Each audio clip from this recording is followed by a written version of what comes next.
What's up guys, back today again with another update on Bitcoin. So in this video I want to go over the psychological, fundamental and technical factors influencing the price of crypto right now. My targets to the upside as well as the downside should Bitcoin decide to drop from here, and how I'm going to be trading Bitcoin in the coming weeks. Now it's very easy to give updates like this one when an asset is ranging. But when an asset is trending and price is moving up as quickly as it has been recently for Bitcoin, it becomes a lot harder.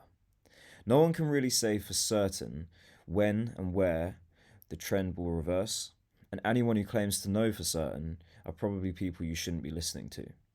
What we can do is step back, look at all the factors here at play, consider the psychological, fundamental and technical elements, and use a combination of all to try and make our best educated guess. So from a psychological perspective, we have greed. We are far from euphoria.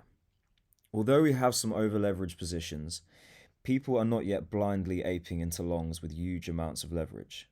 In my opinion, most traders are still quite cautious, and many are sat on the sidelines waiting for a retrace. The situation is somewhat reminiscent of summer 2021 after crashing from almost $55,000, and nobody wanted to enter the market for fear that Bitcoin would just continue to drop basically. And even when the price did start to recover, once again, no one wanted to enter for the same reasons. The price went on to put in another all-time high, and those people who were sidelined for the entire move in disbelief suddenly decided to get bullish again right towards the top. Now, I'm not saying Bitcoin is about to go to a new all-time high, far from it, but I do think that there is something to be said for price not giving those on the sidelines the opportunity to get into the market at the price they want to buy at, and leaving a large majority of retail sidelined when there's a significant macro move. Now, if I was currently on the sidelines and fearful of missing out, I would consider beginning to cost average into assets I feel long term will perform well, slowly deploying small amounts of capital here and there. If price drops, it's no big deal, just another opportunity to average in, and if price starts to move up again, then I can begin to strengthen my position accordingly. From a fundamental perspective, there's big news surrounding the potential of multiple ETF approvals. The deadline for a decision from the SEC was supposedly set in stone, but I read something about them delaying it further the other day, which doesn't surprise me if I'm being honest. I think when we finally do get an ETF approval, price will see some serious volatility. We also have the Bitcoin halving in approximately 140 days. This typically does have a bullish impact on the market and is something worth noting.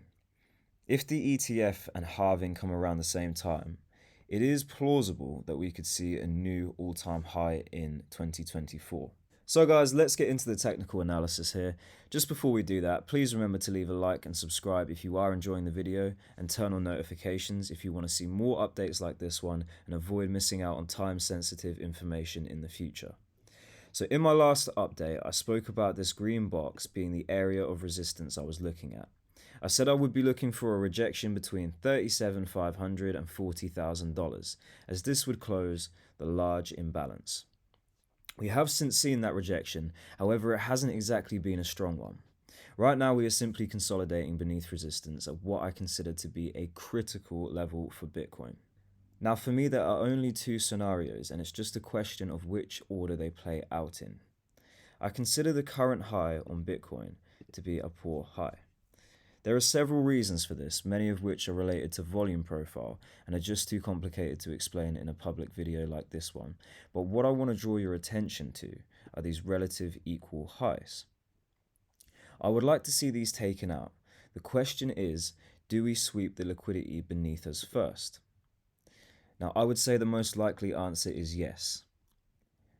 So for now, I imagine price will continue to range in this area here, and then at some point sweep the lows and take out the relative equal highs. I have alerts set at both levels. If we push above the highs first, before taking liquidity, it's more likely, in my opinion, that we will see an immediate rejection and a good short opportunity. If we take the liquidity from beneath us first, then I would be more cautious about shorting the break of the relative equal highs. When my alerts go off, I will monitor price action and react accordingly. In terms of targets for the short, I think we can at least target closing this imbalance here, and even taking out the liquidity beneath these lows down here. Potentially even all the way down to the CME gap that we never closed, somewhere around here. So in conclusion, I expect a ranging market for the time being, and eventually a liquidity sweep and potential short opportunity. So that's everything I wanted to cover in today's video. Hope you guys have enjoyed and found it useful, and I'll see you in the next one.